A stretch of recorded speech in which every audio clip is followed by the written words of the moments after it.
ایک گاؤں میں ایک باپردہ خاتون رہتی تھی۔ خاتون کی ڈیمانڈ تھی کہ شادی اس سے کرے گی جو انہیں باپردہ رکھے گا۔ ایک نوجوان اس شرط پر نکاح کے لیے رضامند ہو جاتا ہے۔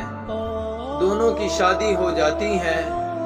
وقت گزرتا رہتا ہے یہاں تک کہ ایک بیٹا ہو جاتا ہے۔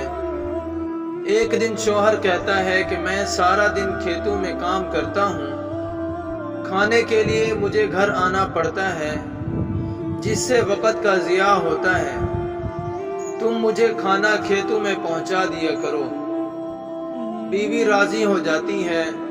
وقت گزرتے گزرتے ایک اور بیٹا ہو جاتا ہے جس پر شوہر کہتا ہے کہ اب گزارا مشکل ہے، تمہیں میرے ساتھ کھیتوں میں ہاتھ بٹانا پڑے گا۔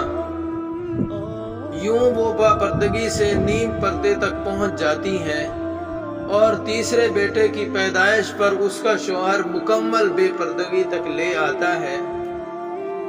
وقت گزرتا رہتا ہے یہاں تک کہ اولاد جوان ہو جاتی ہے۔ ایک دن یوں بیٹھے بیٹھے شوہر ہنسنے لگتا ہے۔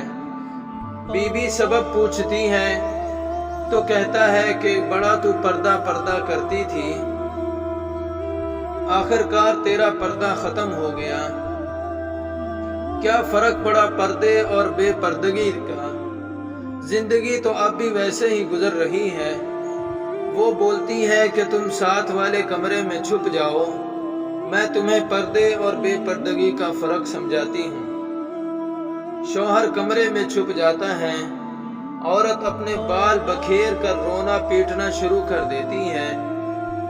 پہلے بڑا بیٹا آتا ہے، رونے کا سبب پوچھتا ہے، کہتی ہے تیرے باپ نے مارا ہے۔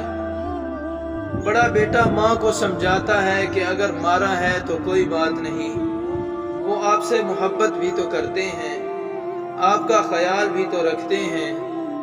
وہ سمجھا بجھا کر چلا جاتا ہے۔ عورت پھر سے رونے کی ایکٹنگ کرتی ہے اور منجھلے بیٹے کو بلا کر بتاتی ہے کہ تیرے باپ نے مجھے مارا۔ منجھلے بیٹے کو غصہ آتا ہے۔ وہ باپ کو برا بھلا کہتے ہوئے ماں کو سمجھا بجھا کر چپ کروا کر چلا جاتا ہے۔ آخرکار عورت یہی ڈرامہ چھوٹے بیٹے کے سامنے کرتی ہے۔ چھوٹا بیٹا تو غصے سے آگ بگولا ہو جاتا ہے اور زور زور سے گالیاں بکتے ہوئے ڈنڈا اٹھاتا ہے اور کہتا ہے کہ ابھی باپ کی خبر لیتا ہوں۔